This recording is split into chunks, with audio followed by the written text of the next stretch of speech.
It's time for breaking bread with Papa. Hey, don't you know? Hey, it's our go. Hey, it's time for breaking bread with Papa. Hey, don't you know? Hey, it's also a show.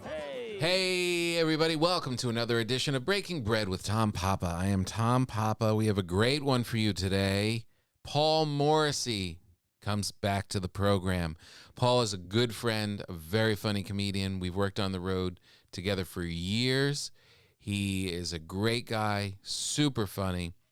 The earlier version of our podcast, he was around almost every week, and he's just a great conversationalist. He's one of those guys I just love and adore, and his comedy is great. He's got a new special that's coming out on August 4th, and then wide release on August 11th.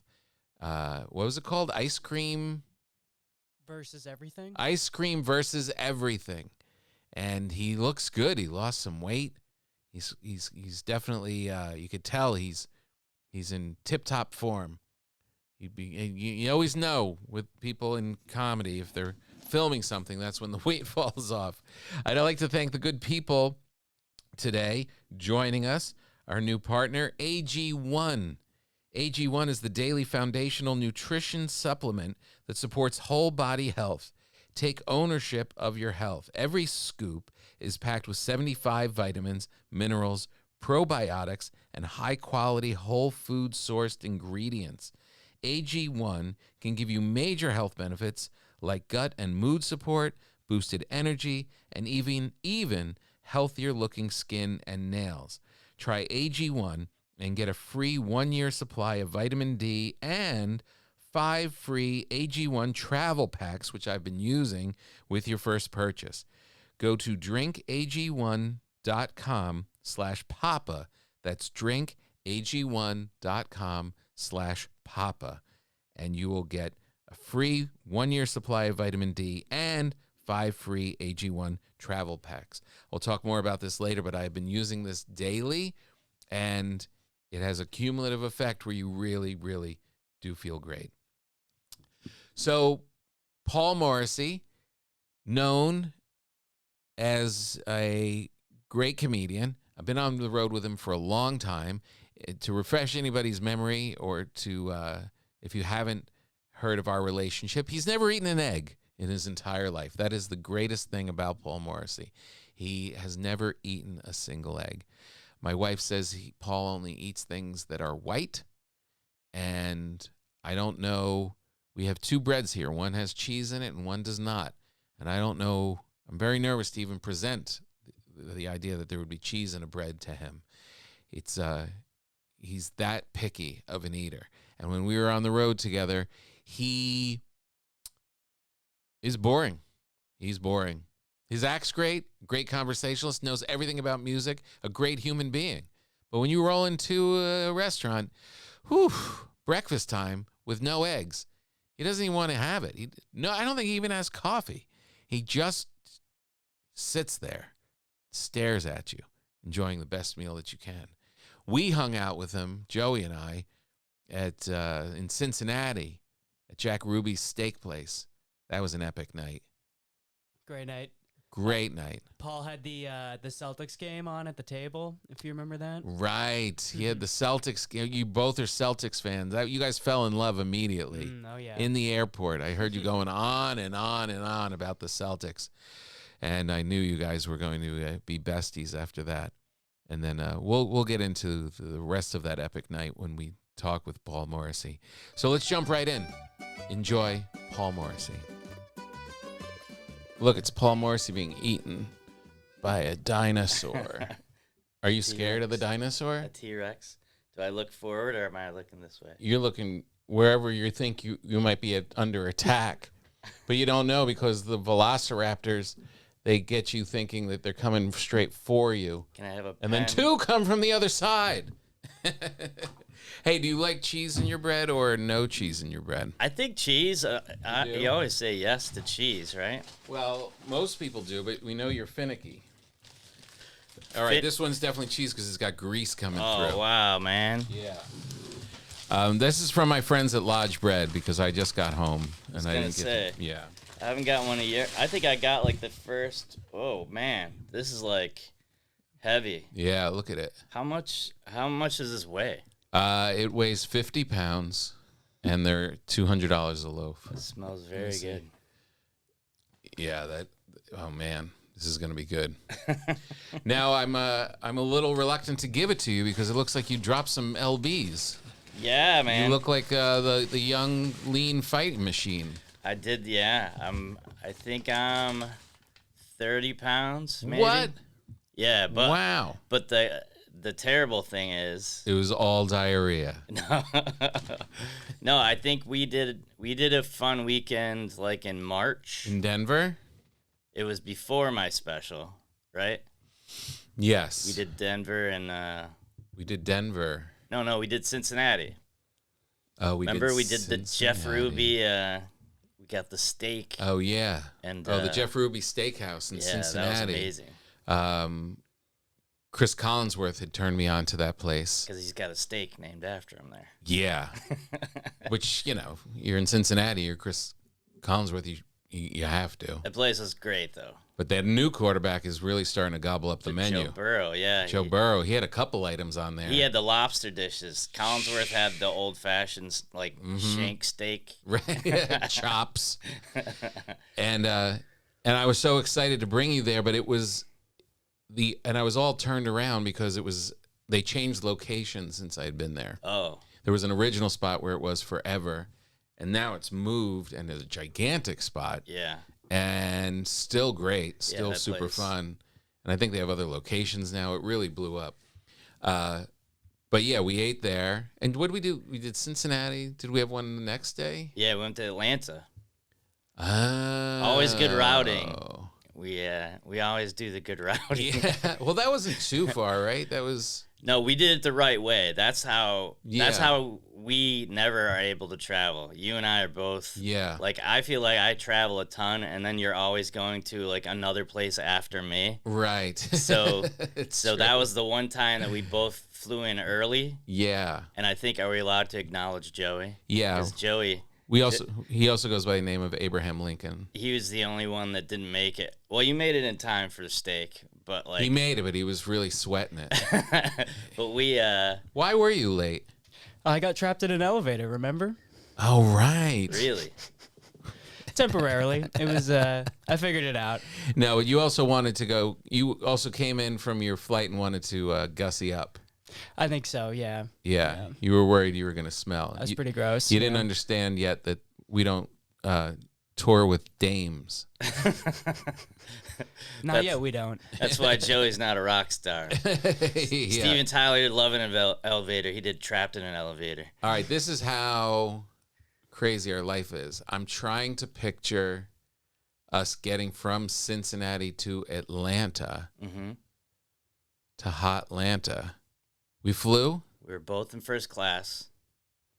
Mm-hmm. And Mm-hmm. somebody in there? I can't remember. It wasn't even too early even. It was like a noon. Like, we did everything right that trip. That was like because every other trip, we're always like under the gun. Yeah. And that was when at 6 in the morning. we got there. We had a steak. Right. We got to sleep in the next day. Yes. It was. Oh, that right. was And then great. did the show. Yeah. So we had a whole day and then did the show. That was nice. And So, but you were eating like a maniac. well, but that was also, it was like I do things like that are celebration. Like, we hadn't seen each other in a while. Exactly. We went to this amazing place that you'd been talking about since we booked it. Yeah, you got to light it And up. then, like, I think that was the first time I drank this year, too. Like, we Wow. had, like, a nice cocktail. Right. And you had us try some wine. The and, only thing that was missing was the cigar. Yeah. They had a place where you could actually smoke a cigar, and we blew it off. That's when We didn't want to corrupt Abraham Lincoln. Yeah, that's when we would have turned into the old school. That's why we're not old school road guys. That's not our life. We can't No. do that. We Yeah. by the time we got the cigar, we're like, I gotta check emails. We gotta. I had a friend of mine. I was at my buddy's for a barbecue, and he broke out these great cigars, and we were all starting to smoke them, and my one friend said, "Nah, I don't smoke them." He said, "Every time I smoke a cigar, I feel so awful the next day. I just feel shot." Mm-hmm. And I was like, "That's weird. I never thought of feeling bad the next day to be a reason for just not doing anything." Yeah. I'm like, "Really? You're just thinking that far ahead?" He missed out on a big cigar. Yeah. So wait, but you were not the lean, mean fighting machine you are now when we were in Cincinnati. I was probably like 10 in. Yeah. And that's the crazy thing. So I filmed the special. Uh-huh. Like the album's going to come out first, Ice Cream versus When is this coming out? Pre-sale is August 4th. Okay. And it released August 11th, midnight of my birthday. Wow. And your wife's birthday. That's right, August 10th. I'm allowed to say. Yeah. And my mom's birthday. All right, enough with everybody. Do you so you were getting in shape for the special? Yeah, that was the goal was like January. Mm-hmm. I started, knocking down some weight. It took a while too, because it was even when we were, I was on the road that week and kind of did normal stuff. Uh-huh. And it just started coming off, and then I was probably 10 down, did the special, and then I lost another 20. How? So now that I'm looking at the special, I'm like, you fat pig. Like, what? I want them to do that digitizing stuff to it now. Yeah, to I'm like, slim you down. oh, man. Because we did Denver. And Denver was earlier. That was earlier. Yeah, the last one we did together was Cincinnati, Atlanta. So 30 pounds. Since January. You just stopped eating? Just eating less, eating better, like better portions, and then, just working out. Like, it was a lot of walking in the beginning, and then I'm rarely here, but like the last 2 nights I've been here, and I did like some basketball workouts at the outdoor park in Encino. Nice. So it feels good. Like I feel definitely lighter, and you do look lighter. Yeah. Because I remember when we were there in Cincinnati, we kept calling you Chubsy Ubsy and you lard ass, and you didn't seem like you were getting the message. Right?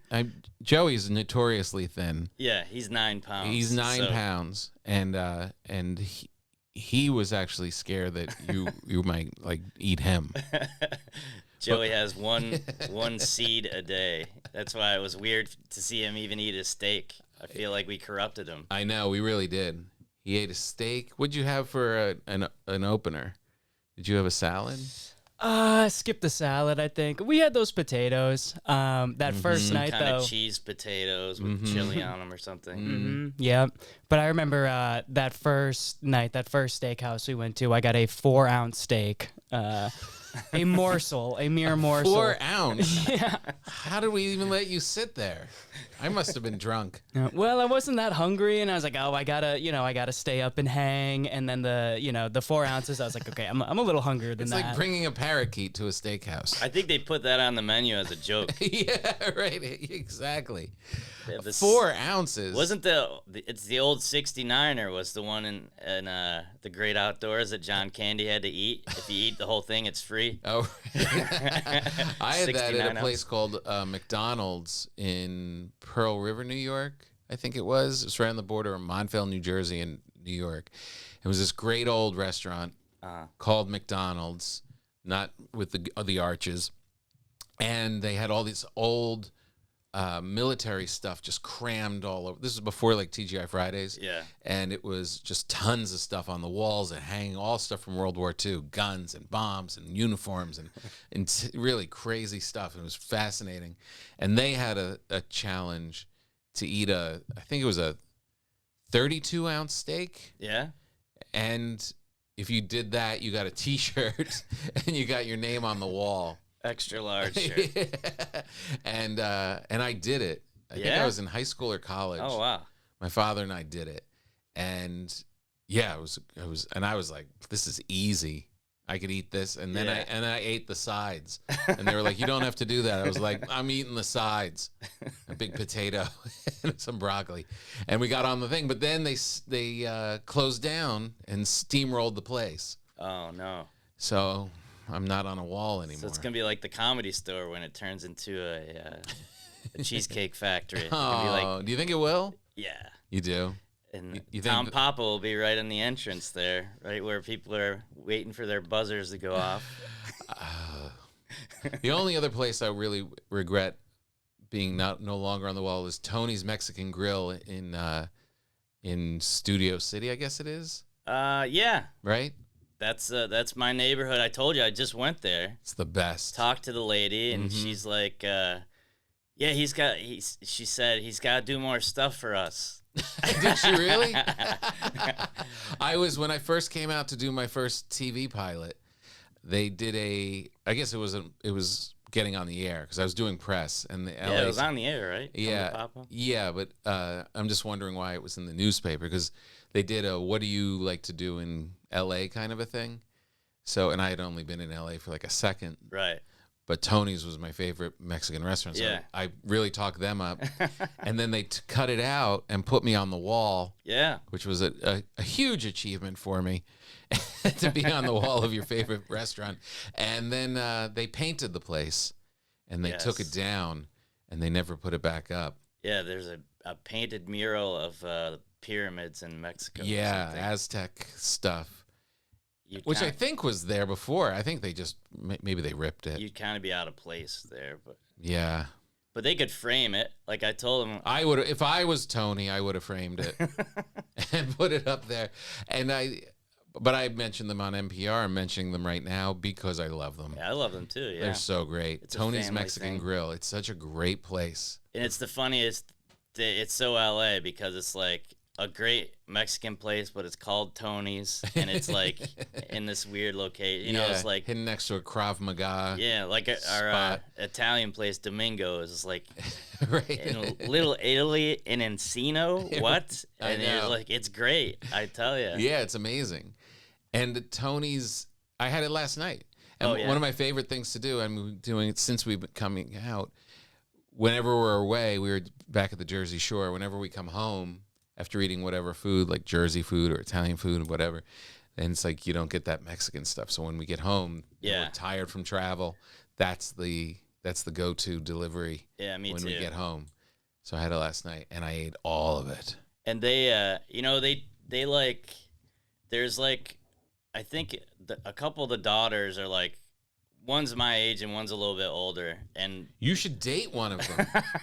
well, they both kind of treat me like my mom would, because it's like they can tell I was just on the road, because they're the type of people that would be. 'Cause that's why she said he's got to do more stuff. Like they're very honest, so they're like, "You look really tired," and I was like, "Yeah, I was flying all night." Normally you'd be insulted, but you're like, "These people know me." Like Right. they're like they want What's to your take care go-to of you. order? So I'll get fajitas. I'll do chicken and shrimp. Mm-hmm.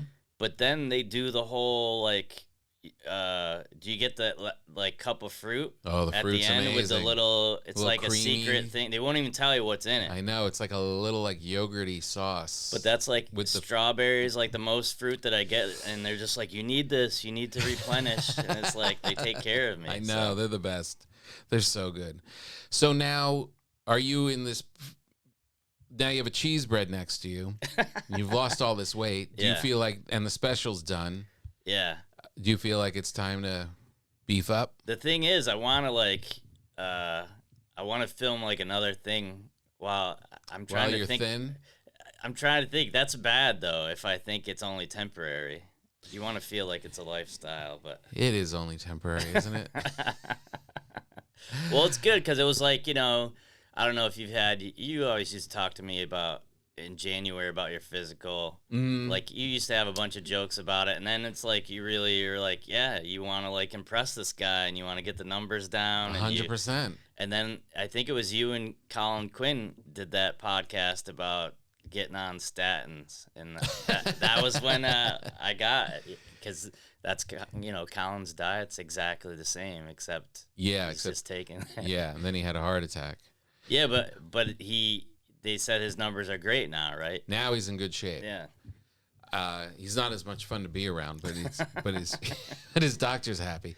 I know you want your doctor to be impressed. I don't think there's anything wrong with that because it motivates you Yeah. and it gets you in tune. And it's like, I don't want to roll in. I've said it before. It's not like going to the eye doctor where it's kind of out of my control. I can't work on my eyes. Right.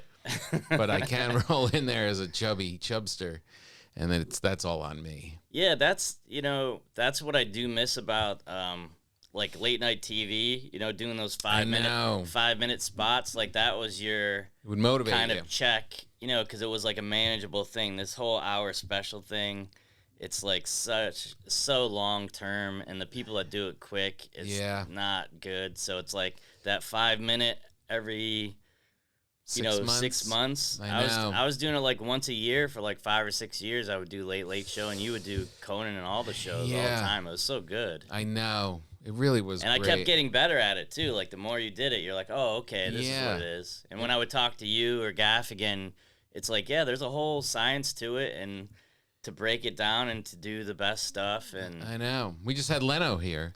Right. And he put me on his show a ton, and it was great because you just got to, hone it in. But now the thinking is, well, do I want to give up 5 minutes for this late night show and pull it out of whatever my special is going to be? Or put it on Instagram Reels. Yeah, right, exactly. That's another thing. I was talking to a young comic this morning, and he was talking about it all kind of in the old way of, I'm just trying to get better, and I'm trying to work on my act, which is all great. And he's talking about, moving up in the clubs, which is okay. But the young people you see hustling, get your stuff on social media. You have the Tonight Show in your pocket. Yeah. And millions of people can see it. It's true. It's like, don't waste time. Like, start pumping your stuff through there. Because you watch all these comics go and sell really big places.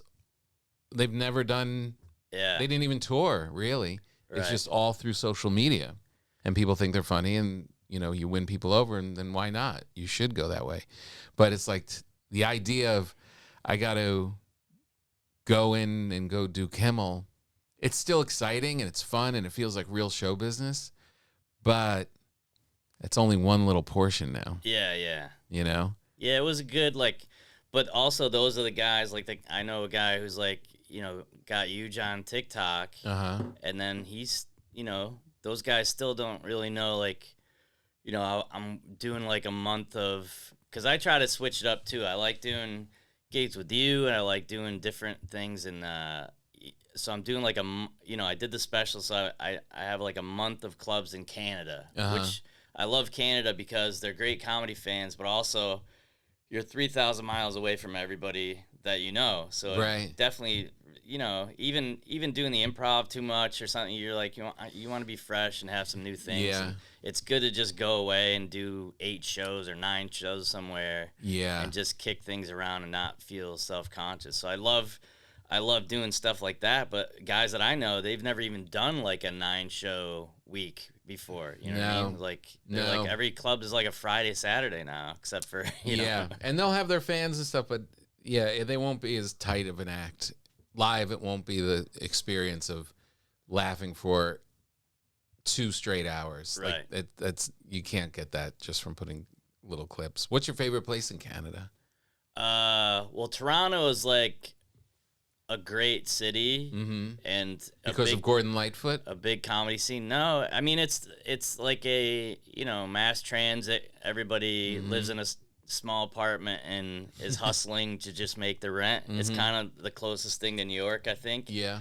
And there's some show business there, and that's fun. But the club in Ottawa was kind of the club. It's still the best club in North America. It's open 7 days a week. It's insane, wow. Monday to Sunday, and it's sold out on Mondays. So it's called Absolute Comedy, and it was one of those things where the Canadian clubs didn't let the Canadian comics work. Yuck Yucks wouldn't let the Canadian comics work there. Oh. So one of my buddies, Moody McCarthy, was in New York. This is when I was living in New York, and they're like, hey, because if you host there, that's almost headliner money. So they're like, you can bring a buddy up that's a headliner, and you can just switch weeks. So, Jesse Joyce met his wife there. Like Wow. everybody, you're like a rock star there for a week. So like, so we all like everybody recorded a CD there. Like my tape to get on Letterman was at that club. So. And why do you think you don't like Gordon Lightfoot?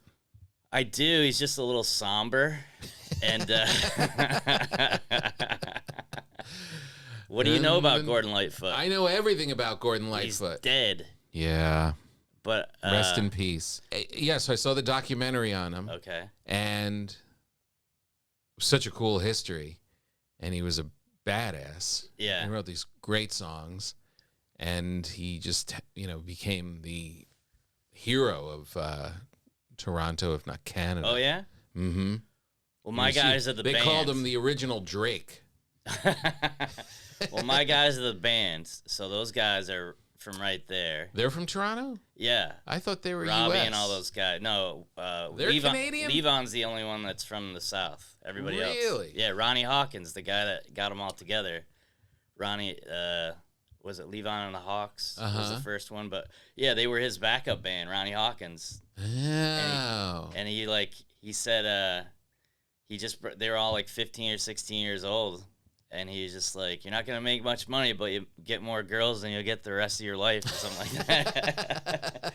It was a little dirtier than that. Wow. So they were Canadian. Yeah.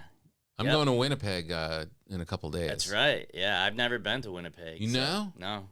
I liked it, and I'm glad because I have like an extra day, similar to our Cincinnati story, because I'm going from there to Montreal. Nice. So to come home didn't make sense. So I just have like an extra day, which, as you know, as a comedian, that's always what you want to kind of. Yeah. It's always the dream, and it never happens because you just want to get out of there and move. But if it's going home, you're going home. But if you're going to the next gig, I get to hang. Yeah. And see it, and it's a very cool town.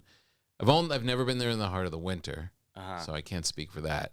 But this time of year should be nice. Yeah, I haven't been those middle. Like I went to Edmonton once, and I went to Calgary once, and they were both just like desolate, freezing in the winter. Yeah, yeah. I've done that too. I did a tour when I went from Nova Scotia, pretty much straight across to Vancouver. Yeah. And in the winter, some of those places got pretty rough. And I liked it though. Calgary was the hotel I was at was a little sketchy. And I got out of my car like after the second show. It was like midnight or something.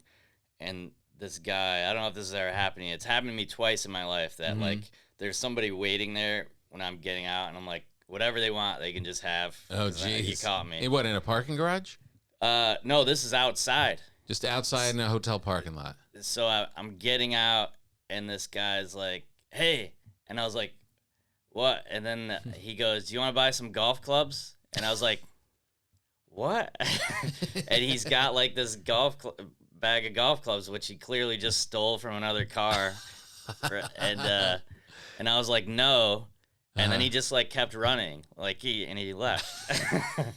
Good for him to try like the quick hit. But if he just said, "Hey, give me all your money," I probably would have given it to him because I'm like, he definitely has something. He should have just hit you with a golf club. The other time it happened to me at a drive-through. I was in Newport News, Virginia, which is like a rough. That's where like That's a town? Iverson's from. Yeah, they called it Bad News. Michael Vick's from there, and so I was on like the bad side of Newport News at a drive-through, and I ordered, and I'm with my girlfriend at the time, and this guy just comes from behind where you order from, and he's like, "Hey, do you have any?" And it was the same thing. I'm from like behind the sign. Yeah, and it's again like midnight after the second show or something. Oh, God. He's like, "Do you have any shoes?" And I was like, the same thing. I was like, I would have given him money, but he just asked for some random thing, and I'm like, no. And then he just like took off. Did he have shoes on? No, he didn't. He had no shoes. No. Why didn't you give him your shoes? I don't know. I only had one pair. I mean, usually I'd have an extra pair in there, but Joey knows I like sneakers, so I'm not gonna give him the good ones. Oh, you probably had good shoes, good show shoes. I had one. I saw a thing with Cory Booker, the senator from New Jersey, and he had a similar story where a guy came up and asked him for his shoes. And he's talking about how he's always trying to help people, and he's always, giving stuff to the homeless and helping people in their lives and giving them money or doing these things or trying to get things passed. And he thinks of himself as like, you always want to do better. And this guy came up and asked for his shoes. And he was like, no, I hope I'm not butchering the story too much. But he said no, essentially. And then when the guy left, he was like, I should have given him my shoes. I keep saying I want to do better. And if I really, truly want to hold myself to that degree of kindness, I can get more shoes. All I have to do is get home. I have more shoes. I should have just given him the shoes. Why didn't I give him the shoes? But in the moment, that's a weird ass. Yeah, because I always think of it as, Miller's Crossing's my favorite movie. Uh-huh. So, when's the last time you saw it? I don't know, a month maybe. Really? How often do you watch it? I probably every couple months. I'll just put it on. Nice. It's relaxing. It's so good. That one scene where he's just in the bed, smoking the cigar, read the newspaper in his slippers, and those two guys come to like gun him down. Albert Finney. Yeah, it's so many scenes in there, just so amazing. Great. And he goes walking out. Yeah, he grabs the gun and he turns on the bad guys and jumps out the window, like does this because he's like this old guy, and you're like, you can't even jump out but he shows that he's like the man still. You know? And then guns him down, and then he had the cigar like nubbed off so he could relight it and keep smoking it. So after he gunned down the car, he puts the cigar back in and gets the newspaper. Why did he bring that up? Because he had no shoes on? No, because his right hand man there is Tommy, right? Yeah. So his thing is always like dumb play or smart play or what's the play here? Right. Like that's what I think of like. When that guy's asking me, he's like, what does he really want? Does he wait for me to open the wallet? Mm-hmm. Or does he wait for me to open the trunk and try to get so in the moment, I'm always thinking about what is this guy trying to do? What's the play? Yeah, and so I think when you look at it hindsight, like, oh, he just wanted shoes. Well, maybe he didn't. Maybe he was still trying something and you kind of slowed him down. Yeah, because he didn't have shoes on. Right. So that may be his ploy. He has shoes hidden around the other side of the drive-thru. He's reselling shoes. Yeah. He's in business with the golf club guy. Both gentlemen, we could probably confirm, had some kind of chemical in their system. They were on drugs. Yeah. Yeah. You don't run through a parking lot with golf clubs in Calgary at midnight without some good something. What happens if I go to Winnipeg and I call you up and I'm like, I tried to give someone my shoes? Wait, so what did you like about Gordon Lightfoot? His music is great. That one, Sundown. Sundown's amazing. So that's not even about his wife, though. It's about Kathy Smith, this woman who was like this. She was kind of sleeping with a lot of the music guys, and supposedly when the band got busted for drugs, she did some kind of the band. Like she was just in the hotel partying with them, and did some kind of favor for the policeman that got them off, and so she became a backup. Got the policeman off. Well, but got them off the no charges. They let them go. So they made her like a backup singer for a tour, and I don't know if one of those guys had like a kid with her, but yeah, she dated Gordon Lightfoot, and he was writing that when he was married about her because she was mad she was sleeping with all the other singers. Oh, yeah, he did fool around a lot. And then she's the one that ended up shooting up John Belushi. That's the same woman? Yeah. Holy she lived Toledo. a life. Kathy Smith, I think her name is. Jeez. But yeah. What a powerhouse. A lot of She's famous still around? people. I would say no, but I don't know. Right. I could be wrong. Living a hard Still life. Time, Tom. Still time. Yeah, can we meet her? Joey, see if we can get her on the podcast. Our next partner is AG1, the daily foundational nutrition supplement that supports whole body health. I've been drinking it literally every day. It's so easy. It comes in, I get this clear glass water bottle kind of thing, and I take a scoop of AG1 and I drop it in there, fill it up with 8 ounces of water, a little more if you want to dilute it a little more. Shake it as you're walking around and getting the paper and getting ready to do your radio show. Bam, drink it, and you get all this nutritional benefits.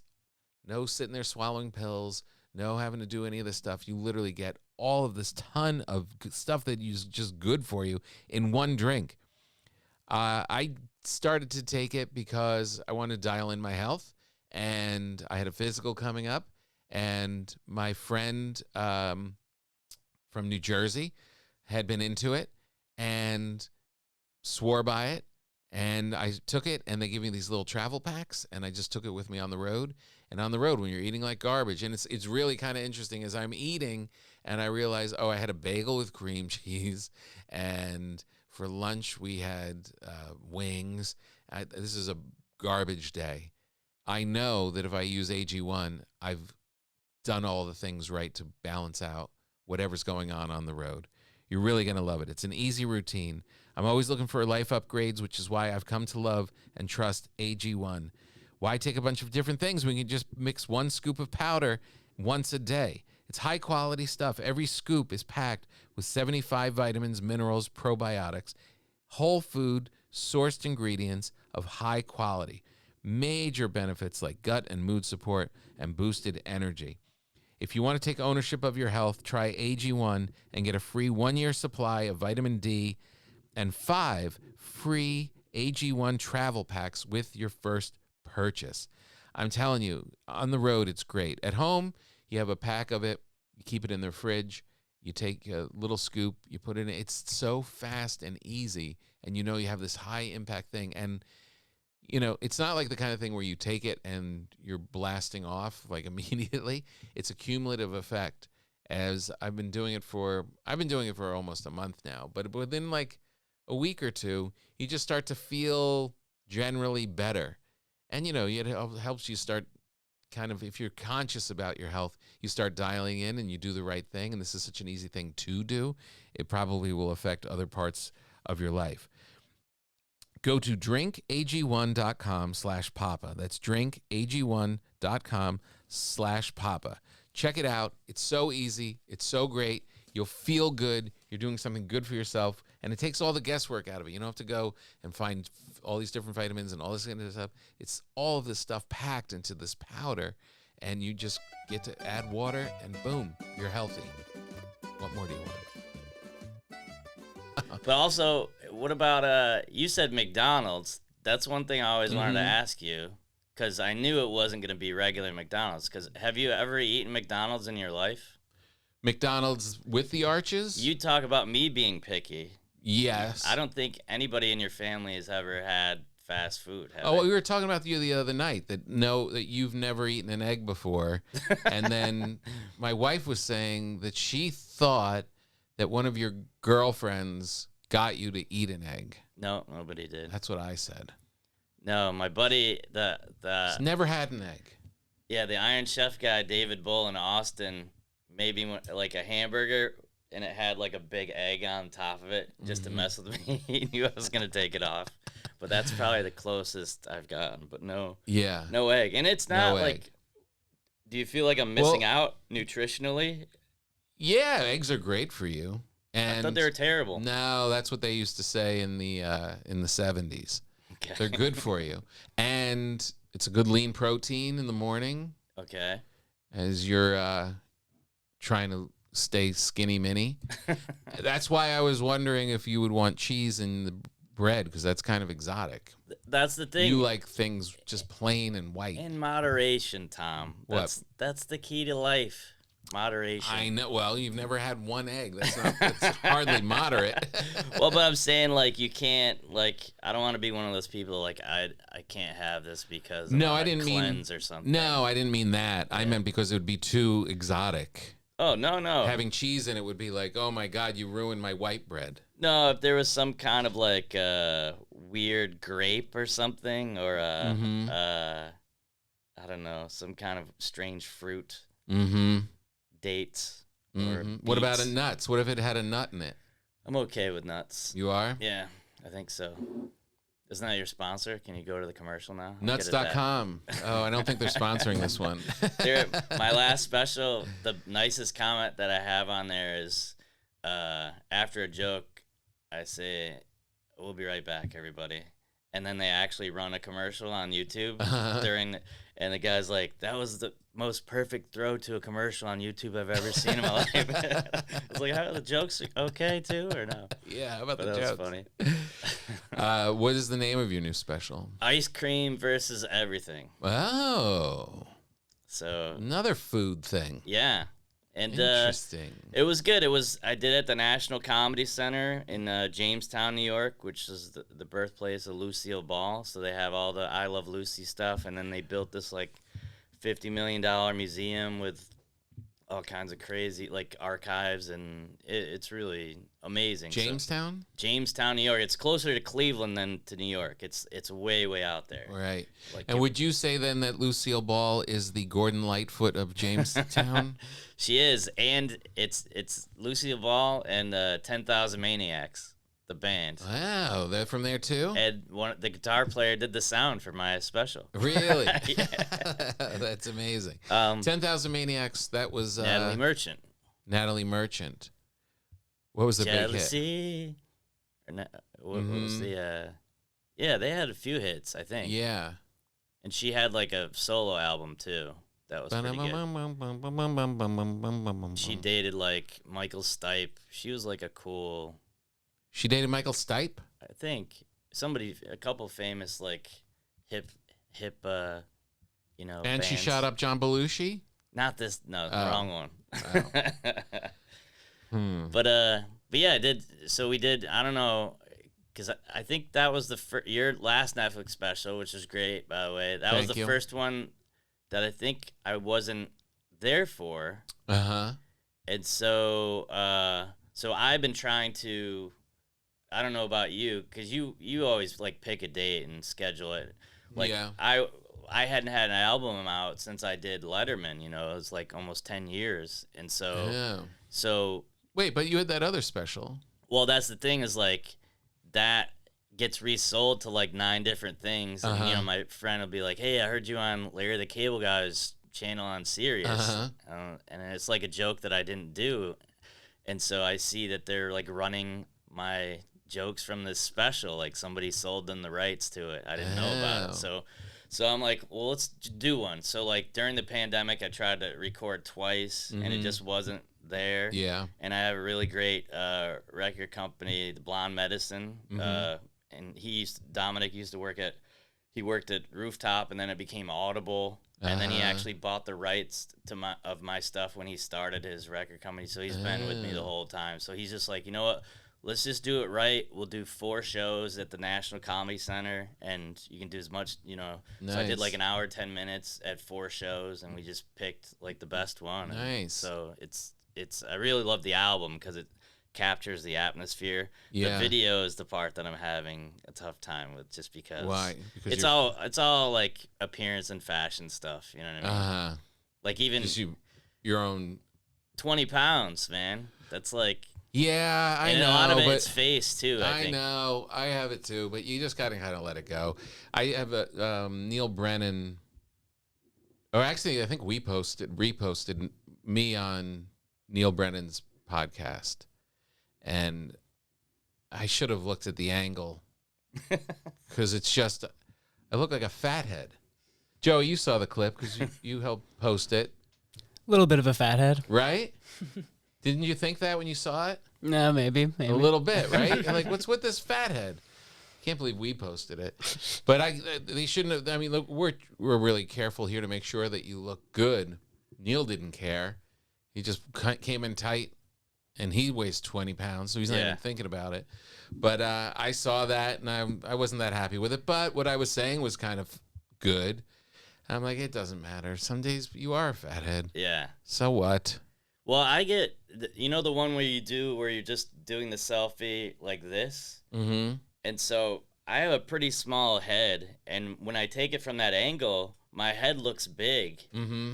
And then everyone's like, "Wow, your head's huge," or something like that. I was like, "No, it's just the angle." And it's like, it's on me. Like, don't take the picture from that angle. I was just with all my high school friends. We had a barbecue. Oh yeah. And we had a group shot, and I was on the end, and I was looking pretty good. I've dropped a couple pounds recently, and I was like, and it came back, and I look like a whale. I look like a whale in a Tommy Bahama shirt. And my friend said, when you're on the end, you have to step back. It's perspective. Yeah. Like, we got a picture back of my family, and my daughter was forward, and she looks like twice the size of everybody else, like taller. Right. So, yeah, you've got to, you should never be on the end. This is from tips underneath. from Tommy. Yeah. Fat tips from Tubby Tommy. Don't be on the end. If it's a big group, get in a couple. Right. You'll be good. And then my friend said she should have done what she does with her husband, which is cover his belly.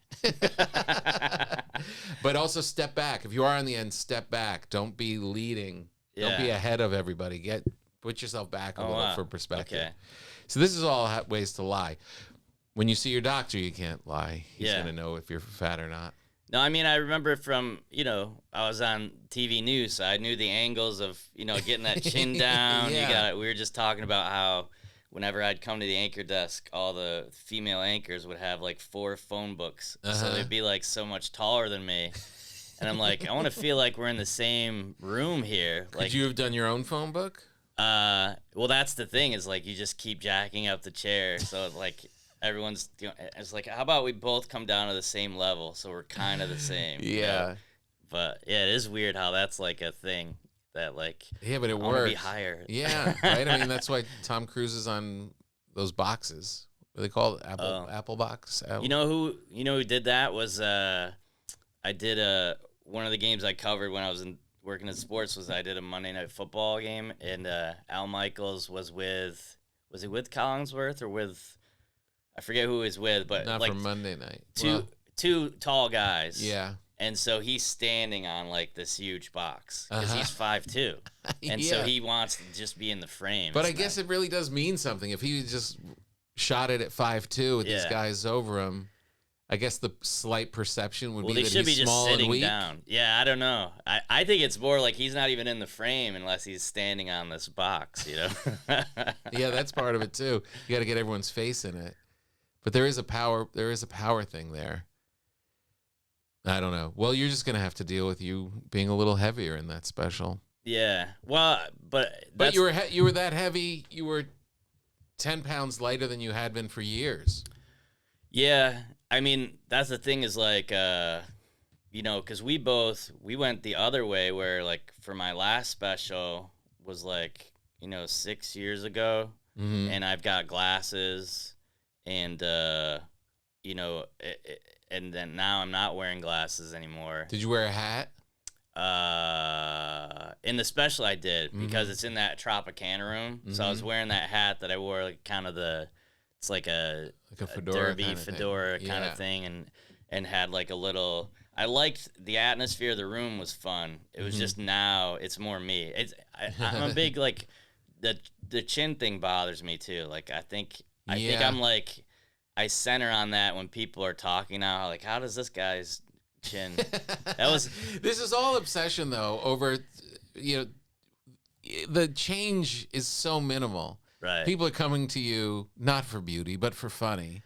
And if you are a little chubby, there is that thing like you want to be somewhat attractive, but you also are in the funny business.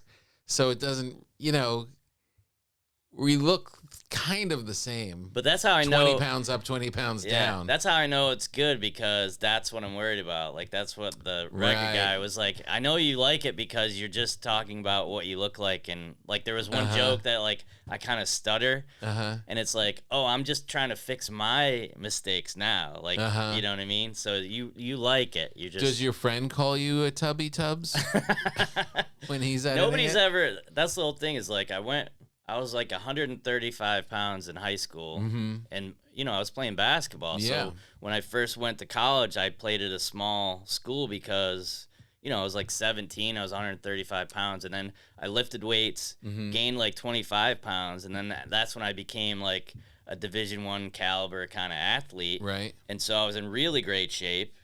And then when I got into coaching and then became the sports guy, I put on like 25 pounds. I called it my Copland phase, my Sylvester Stallone. Yeah.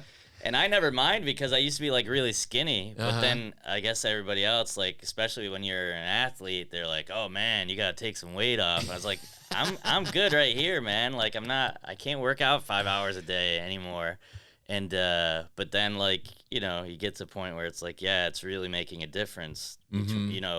For I don't want to end up having like back problems and that kind of stuff. No, So it's really about health.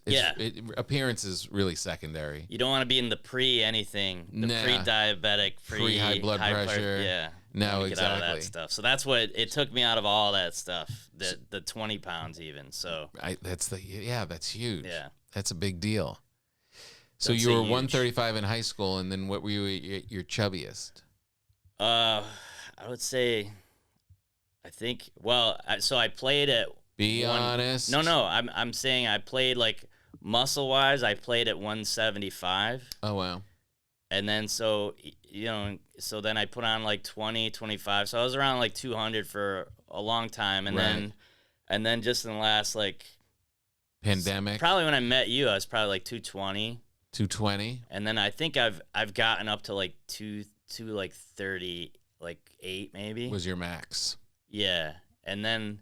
Yeah, that's too heavy. Yeah, and that was like, because everyone went through that thing in the pandemic where it's like you're in really good shape and then you do nothing. Yeah. And then, And the thing is, and this is, I mean, Joey and I calling you chubby on the road aside, nobody says you look fat. yeah, All they say is when you drop the weight, you look great. right. Wow, you look really good. Did you lose some weight? You're like, all right, so all those for the last year, you just were quietly thinking, wow, he's a little fat. Yeah. But it's like I'm from this small town, so everyone just sees me as like, you gained a lot of weight since you were 15. And it's like, of Yeah. course I have. I know. God. I feel like it just comes down to health. Are you okay? I just said health and you almost exploded. Joey, Is your glitch okay? It doesn't seem like it's glitching as much. Hasn't been glitching. No, we're good. All right, that's weird. is Joey in triple digits? Is that he coughed when I said I was, because I think I'm just I got under 200, I think. You're wondering if he's 100 pounds? Yeah. Just recently crossed over that 100-pound threshold. Pretty. Wow, congratulations. Yeah, thank you. That's amazing. You could have wrestled, Joey. Yeah. We Nobody- should have given him the bread with the cheese in Nobody would be your weight class. You could just starve yourself. it. What do you weigh? No comment. Come on. See, now this is how everyone thinks they're a piece of garbage, right? We're sitting here talking about our big fat heads and being chubsy-ubsies and feeling insecure about that. Now he's freaking out because he's too skinny. And when you would die to be able to put a suit on that kind of body, right? Have you, I mean, the thing is, like, have you dated girls that were No. mad that you were too skinny? Because Me? would- No. You could have stopped at girls. Hey-o. Yeah. Never. No. But I think that would be a thing that girls would be self-conscious of. Oh, he's too thin? Like, he weighs less than me. Oh, yeah. Well, unless he goes to the full other end of the spectrum, because there's a lot of really heavy girls with really skinny guys. That's a thing. Is it? Yeah. Is it called something? It's called love. So you think you're too skinny? A little bit. Yeah. Yeah. Imagine that. Imagine living in a world where you just Nobody's think you're happy. too skinny. No one's happy. That's the thing. He's eating ice cream by the boatload and hot dogs, and he can't gain weight. I read Al Franken and Tom Davis used to be the comedy team, Mm-hmm. and Al was like a wrestler, Mm-hmm. and Tom was like just a naturally skinny guy and could eat whatever he wanted. Yeah. And so they wanted to do a bit where they were the comedy team that weighs the same. And when they went on Letterman, and they like took it seriously and they wanted to actually do it, and it was like, he was telling Tom that he had to keep eating more, and Al's like, wearing the aluminum suit and everything. And they for like a moment in time, they did weigh the same. That's like Dave Hill and I. Dave Hill is a very funny comedian, and he gave me his clothes when I filmed Freaked Out, my special where I dressed like a 70s entertainer. And we were the same size. Oh, wow. And I was able to fit into his clothes. And then for like a couple of years after that, I had gained a little weight, so I was bigger than him. And when we would tell the story of me wearing Dave's clothes, people would go, "You're not the..." Wait. They wouldn't say, "No, Tom, you're a fatty fat." But they would say, "No, you're the same size." But no one will come out and be honest with you. I am being honest with you, though, Joey. You're not too skinny. I don't think there is such a thing. Oh, thank you. You don't see a lot of fatty fats going to the end. No.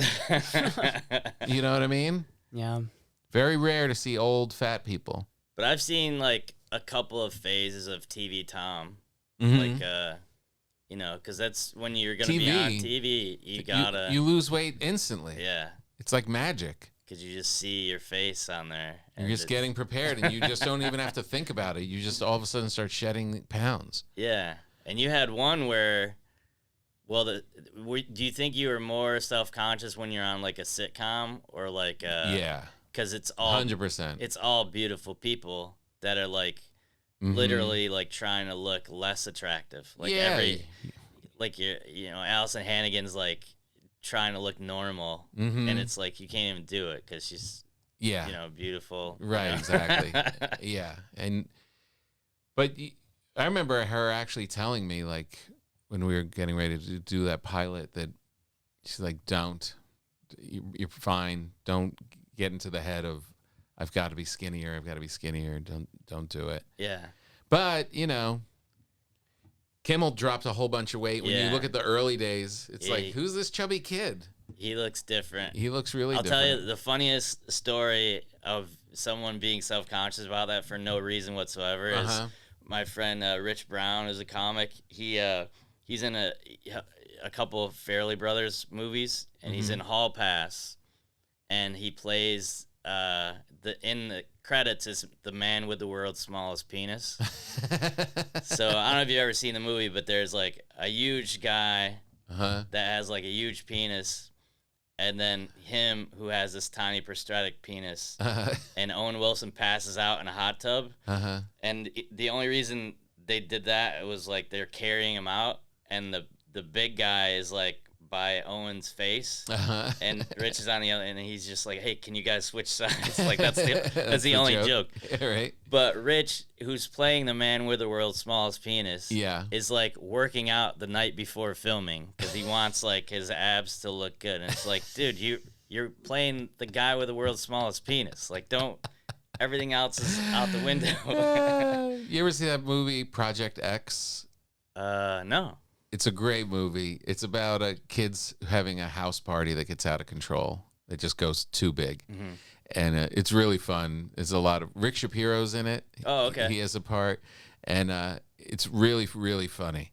And the funniest part for me that makes me cry every time I watch it, it's like 3 high school kids getting ready for a party. And the one chubby kid... the party is like going to be in an hour, and he's on the treadmill trying to get in shape for the party. It makes me laugh every time because you always think like, oh, jeez, I got to do it now. And there's no time. You are what you are. You're fine. But it is kind of... We all feel bad about ourselves. Well, just the way it is. But you had a good run with... Are you still doing Peloton? Or, like, you have to have something that you're excited to stick to. Anyway. I am. And, I hate to even, like, say it because it's so... it's such a... it sounds like I should be skinnier because of this accomplishment. But right now, I have a 208-week streak going. I was just looking at my app on my phone. All right. That's amazing. 208 weeks. Joey, you know math. How many years is that? 100 years. It's not 100 years. It's what's 50? What is how many? 52. Yeah, like, into 208. What is that? Like 4-ish. Is it 4? Yeah, close. 3 guys that can't add. 52. But are you adding like what you could What have I say, done? 208? What you could have done with that time? Is that what you're counting up? 50. Wait, hold on. What I say, 208 divided by 52. It's 4 exactly. Oh. What? I'm at my 4-year mark. That's weird. It's weird that we couldn't do that without a calculator. Wow. So since the That's Olympics? 4 years. So where are we? 2023. I just measured by the Olympics. So that was 4 years That ago. was 4 years ago. It was before the pandemic. 2019. Really? Yeah. Yeah, right before the I pandemic. didn't realize you got it before. And then because it saved me during the pandemic. It saved me from going into crazy world. Yeah. Like when everyone was starting to lose their marbles, I Right. realized, exercise is going to keep me sane. Yeah. And yeah, 4 straight years of at least once That's great. using it. Yeah, there's been times when I've had to just use the app where Right. I'm on the road and a week has gone by, or I'm coming up on a week, so I'll do a yoga class or a strength class or something like Yeah. that. There have been those weeks, but most of the weeks I am on the bike at least a couple of times, 2 or 3 times. And yeah, so I feel like I should, like, that sounds great and impressive, and it is health-wise. Yeah. But it also feels like I should be 20 pounds lighter. You know what I mean? That your body's just gotten used to it. Yeah, because I went out for a run, and over vacation I was running because I was on the road, and that's a whole different thing. Yeah. Cycling is not running. You Yeah. gotta mix it up. But it's good that you don't do that pounding though, because that's the thing that's bad about What running. kind? is Why are you turning it into a sex show? Jeez, talking about fitness. No, but we've worked on how many TV shows and on the road, so I know like your diet and your like you eat very well, and so like Yeah, but then you also know when I go off the leash. But that's the thing is like the structure is there. Like I remember I watched a little bit of Stavros, and it's like, you know, I'm sure he was just like ordering as soon as he got back to his room like food because like you didn't have any in the green room. I think that's what he was talking about, just like ordering cheeseburgers and stuff, because it's like you have all the stuff that you want because you don't want like anything that's gonna weigh you down or too much sugar. You have like nuts, some like strawberries. You're talking about like, my rider on the yes. road. Yeah, it's Yeah. a crudité. Yeah, I never even knew that word before I met you. So It's the most boring backstage you could have. I really went nuts and added chips to it. yeah. So we could have some chips, and that's us really going crazy. Right. That's us throwing the TV out of the And you window. do like a local beer now, right? Or yeah, IPA or something. and I feel stupid about even getting that. yeah, Yeah, but I feel like you're that's fun for them. pretty dialed. But you know, the unfortunate thing is that at a certain age, it's like eating a chip will change the whole week.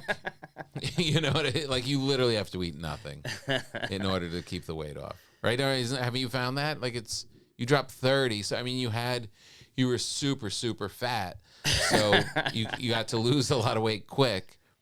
But then it gets tougher, and then you can gain it back so much easier. I mean, it's 7 months, so over 7 months, 30 pounds is like Wow, 5. You know, that's impressive. 4 pounds a month, something like that. We're not. So doing math how again. many more girls are you going out with now? That's always funny. You always live through. You live through me that way. I always end up getting like I think I have Peloton jokes. Mm-hmm. And I have tattoo jokes. And I don't have tattoos or a Peloton. So I think I learn about all that stuff through you, and then I make fun of it. Right. And I think you make fun of me through all the dumb stuff that I do. Yeah, that is true. Do you still so you're I was just on the Peloton an hour ago, by the way. really? Mm-hmm. Do you wear shorts? Yeah. That's another thing that people should know I don't about do Tom. naked. He doesn't. Well, but you're very judgmental about people who wear shorts. It's true. But I was just at the Jersey Shore for 2 weeks, and my legs are pretty tan right now. I almost showed up in shorts just to show you. I feel like, but you're more about like it should be business attire. Like, why are you wearing shorts? Yeah, it's time. At a certain point, you should grow up. But it's like 94 degrees. It's comfortable. I don't know. My dad was a gym teacher, so I don't have that like formal dress code. Yeah, I don't. Children wear shorts, But- or if you're near a beach or a pool. But really good shorts. That's what Really like good shorts. That's what you told me. You can wear like Jay-Z. You can wear a t-shirt. It's just got to be It's got to be nice, fresh. Yeah, It's nice. got to be t-shirt. fresh. So that's the same with sneakers. Jay-Z's not just wearing his Hanes right. that's been through the wash 5 times. Now, did we win you over with sneakers now? Because that was the one movement that you made. Yeah, but yes. And by the way, I saw the movie, yeah. the Air movie. That Why you got to bring that up? well, I'm just saying, like, I got you into the employee store years before it was cool. You remember that, right? Of course. And I bought a pair of some popular basketball player shoes. And Chris Paul. maybe? Chris Paul shoes. Yeah, because I had just done the commercial, so that's how we got in there. And I bought them and I never wore them. I felt like an idiot. Yeah. But everybody, like a listener from my radio show. The guy that was in Cincinnati. Yes. Yeah. Rick, he bought me a pair of Nike Air Jordans Jordan 1s. that I could wear on stage because he thought wearing my Converse was unacceptable. Yeah. So I wear them, and people compliment them. People are like, those are really nice shoes. I feel a little like a child. Yeah, you were second guessing yourself. I'm like, you look cool, man. You look I fun. know. Remember when Letterman used to wear the suit and he had the sneakers? Like, that's cool. I know. And my friend Lenny Marcus, great comedian, Lenny's- he was like, he didn't own a pair of shoes. As a man, does not own a pair of shoes. Oh, really? And this was before the sneakers became fashionable with Yeah. suits. Like every sports broadcaster and Uh-huh. everybody, and even there in the White House, they did a story about, is it okay to wear sneakers with your suit? But it's really, they broke the comfort in sneakers has broken down through the barriers. That being said, I saw on Instagram a clip of John Lee Hooker at 80 years old sitting there playing the blues. And they did a shot of his feet, and he had his suit pants went down to like half calf, and then it was tight dress socks into these hard dress shoes. And I thought that's what a grown-up should wear. But that's the thing. It's like you're old. That's old school. Like It is I had old. an aunt that was like 92. My aunt Elizabeth. She wouldn't leave the house without makeup and high heels on. Like she's 92. I She's know. like wear comfortable shoes. Yeah. Nope. She didn't want to go out of the house that way. No, she wanted to dress like a grown-up, and I get that.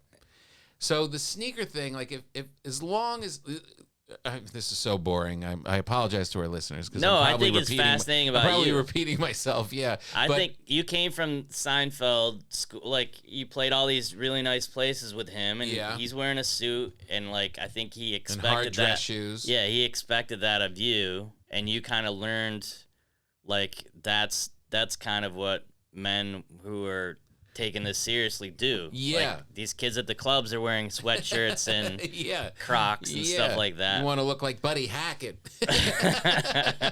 or Bob Newhart, for crying out loud. So There is something to that. There is something still in me that feels like you should be a little bit of a grown up. I don't like the shorts thing is the extreme part of it. That right. I'm really, dressing like a child. But I have softened on the sneaker part. But you have to, again, like you said with the Jay-Z thing, it should look good overall. Yeah. But it's the thing where this job is fun and you can wear whatever you want. Yeah, but I'm also conscious of not trying to look like a 10-year-old. Yeah. Like there's nothing worse than the older guy who's trying to look young. You know what I mean? Yeah, but you have to like I loved what you wore in that special when you talked about Dave, like because even Rob Zombie was like, that should be your look. You got sideburns, a big collar, like you're just owning it, and you're not trying to look a certain age. But that was dressed like a grown-up in the 70s. I wore shoes. I wore a purple coat.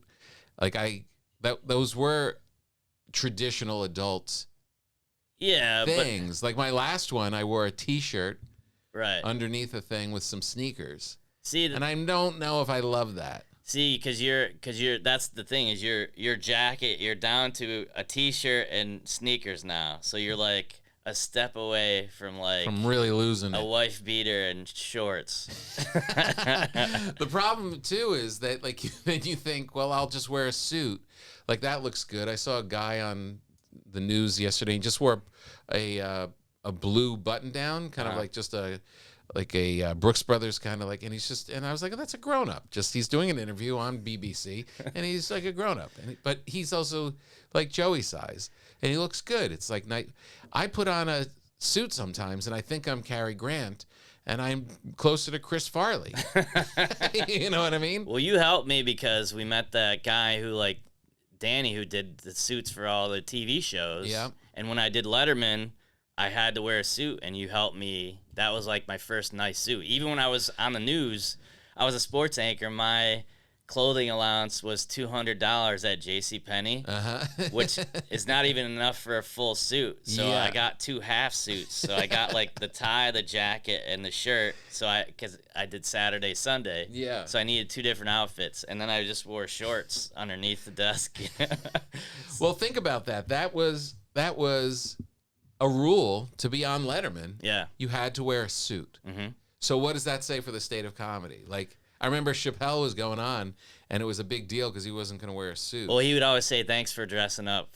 To anybody who was in shorts, that was Dave's joke. Is thanks for dressing up Louis, or, whoever it was. Yeah.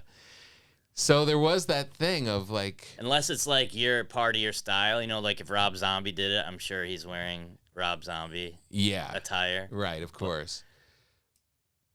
There is the thing, too, though, times just change, and guys in suits are not really in favor.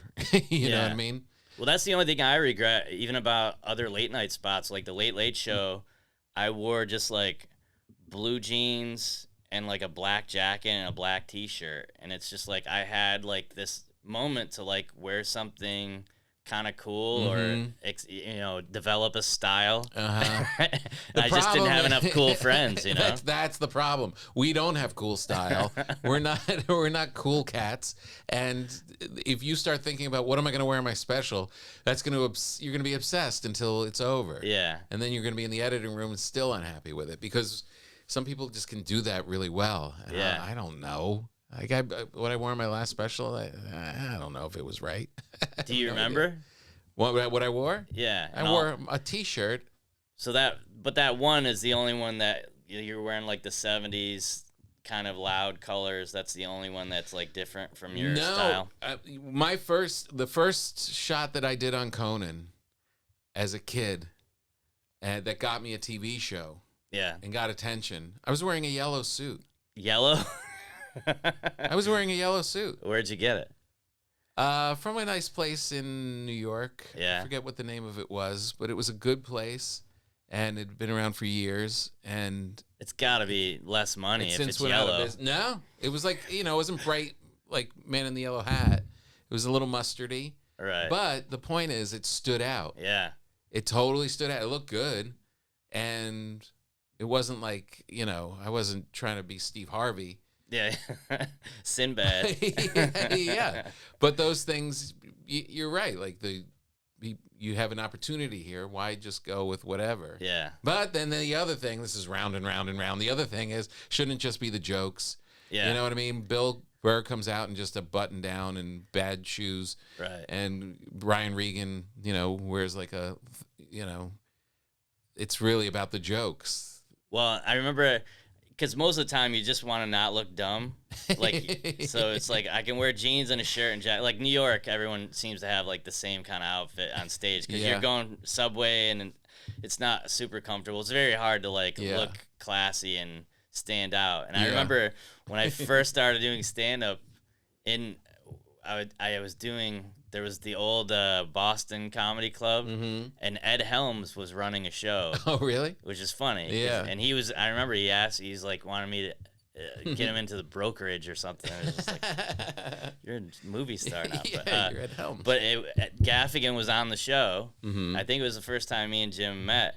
And I had this weird thing where I would go to it wasn't Spencer Gifts, but it was like one of those stores that just had like those weird Backstreet Boys kind of shirts, like buttoned down with the martini, and it's like silver. Yeah. Or like a plasticky kind of like Devo jacket. Yeah. So here I was like super plain Midwestern looking guy, and I just had like a silver shirt, and like one of my friends thought it was hilarious because they're just like, that shirt is like so not you that it's great. Like, because in New York, that's how they think. It's like, oh yeah, I love how ironic that is on you. And I was like, I wasn't trying to be. I was just didn't know. Yeah, I know. Like you hear some people talk about style and stuff, and that it's their style. They see it as an artistic expression, and they're like trying, they dress in this big way. But the other thing comes down to when you're a comic on the road, packing. It's like, I could have dressed like the 70s guy, but you know how many things you'd have to buy and how many things you got to fit in a suitcase. And well, that's what it comes down to. Your outfit is like, what can I fit in this suitcase? I can't bring I don't run because I can't bring my shoes. But I was like, if you wore running shoes on stage, that would be your two birds with one stone. That's big. The other big conflict is I want to run when I'm on the road, and the only way to do it is to wear my running shoes in the airport, and even that bothers me. Yeah. I want you to like go all in on the food thing though. I want you like in a chef's hat next tour. I want you apron. I want you taking the apron off while you're going on stage, like you just got out of the kitchen. Yeah. Yeah, just be the everyman. Well, we've talked too much about it because we really shouldn't even be thinking about it that much. Well, but I think it's really, like, I mean, the big part of doing all this stuff is the travel, and we've always, like, you've always been helpful. Joey, I think we got through, he learned about 5 years of experience in one weekend of traveling with us. It's like, this is what you do, this is what you don't want to do. Yeah. Like, I finally got it because you got the global entry. Mm-hmm. And so I applied for it, and then it's like, oh yeah, it's pending an interview. You can do it in next year. Next year? It was like 7 months or something. Whoa, really? So I come through, and now, like, I've missed 2 connections in my life, and so now I'm like, I'm only doing carry-on, like anything I fit. And so it was Miami. I'm coming through customs, and I just got an email saying, like, my thing is pending in this interview, but I got to wait 7 months for the interview. And this guy literally shouts, like, hey, does anybody have a pending global entry thing? I was like, yes. Like, are you kidding me? Like, are you reading my email right now? Like, why would anybody say that? And he's like, yeah, I'm training this person. So here, we can do your interview right now. Whoa. So they did my interview in the airport. Amazing. And by the time I got to my gate, I got the email saying approved, got my global entry thing. So it is the best thing in the world. Have you done it? Can't wait. No, this is gonna be my first trip. You this hardly week. even stop. You just walk up to this thing. It takes your picture, and they say, "Okay, Paul, come on," and it's over. Like, it's that quick. But Joey was like, what is like, he learned about pre, and then he's like, what's clear? There's like 4 different things now that we had to teach him about. I know. Watching Joey have to go on the regular line, it's like you want to help him, but you can't wait for him for a half hour. I can't wait until Joey's like a big fat, like, road weary guy. Yeah. Smoking cigars. He's like, I'm selling more. We're selling more books out here. Congratulations on the book, by the way. Thank you. It's called We're All in This Together, so make some room. I got the audio book. Yeah, it's been good. I just did a big radio tour again today for it. Thank you. I know. Now I got to think about what's next. Yeah, because you were in writer mode for a long time. Like, I know. And I think it's hard to, like... Well, you said you started doing that with your act, though, right? I did. I started writing it Don't laugh kind of at in that, the same Joey. way. He Joey, works hard. is he throwing up? I think he... Oh, my God.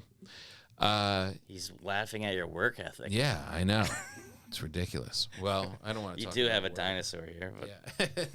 Well, thanks for doing this, Paul. No, thank you. Thanks for the bread. Good to see you. Yeah, absolutely. And I think we're doing Anaheim is our birthday weekend. Anaheim on the birthday weekend. I think you're going to come this be to. Out yet, or no? You're going to come to. Yeah, this is going to come out next week. Okay. And Tell the people again when they can see your special. August 4th. Well, we're doing the album release first. Okay. Because that's like the important thing now is to get your stuff on Sirius Right. and do all that kind of stuff. And so Cool. the pre-sale is August 4th, and then it's released August 11th. So Ice Cream Nice. versus Everything. Awesome. Yeah, super excited. It's like an hour of, basically my whole comedy career in a show. Like I Amazing. had friends from my high school that came out there, and so I ended up nice. telling like stories about them, and it that's became a cool. really fun like weekend. So Awesome. it captured it great. And then you'll have to come on the radio show too, and we'll Yeah, plug it absolutely. closer to the date. Yeah, it's been for too sure. long. Well, this has been great. The great Paul Morrissey, everybody. Joey, is it true? Did we teach you everything about the road? Did you learn from Paul? I learned it all. You did. Learned how big steaks are. Yeah, you know what? He did have one faux pas when he got in. I got him into the concierge key lounge, and he came in with a hamburger from McDonald's. And he was already buying sneakers during dinner. Yeah. Like, we're gonna make him broke People and were fat. like, "Who is he with?" I was like, "Eat it, eat it." He's like, "What are you? What?" I said, "Just get rid of the evidence before the rich people see you." All right, we got it, Joey. There you have it, the great Paul Morrissey. That was an epic night. I did not realize you had a 4-ounce steak. That is ridiculous. I don't know how we let you do that. I've slowly gone up since. We're at about 8, maybe 12 ounces. 12 would be huge. Yeah. That's 3 of what you had that night. That is, I must have had a really good martini and just didn't notice what you were doing. Didn't clock it. I was Yeah. probably distracted by the Celtics game underneath the table. Go see Paul Morrissey. Look for him on social media. Also, keep an eye out for his special that is coming out on August 4th and then going wide on the 11th. What's it called again? Ice Cream versus Everything. Ice Cream versus Everything. Go to tompapa.com. Look up all of my tour dates. I'm going to be with Paul in New Hampshire at the Hampton Casino. And then we also have a date in Anaheim in August as well. Sorry, I'm burping during the plugs, but I'm hungry. I'm really hungry. You know, there's a pizza place right next door. We've got to do that one day. What we should do when we don't have a guest, or if we have a guest that's amenable, doesn't have a good friend of the show, we got to go to that pizza place and get some stuff off their menu and bring it in and eat it during the podcast. Definitely. And if it's bad, we won't say what the name of it is. If it's good, we'll praise them. But every time I pull in, I'm like, why aren't I eating pizza? Sitting here talking about Paul losing weight all day. All right, everybody. Thank you for listening. We'll see you next time.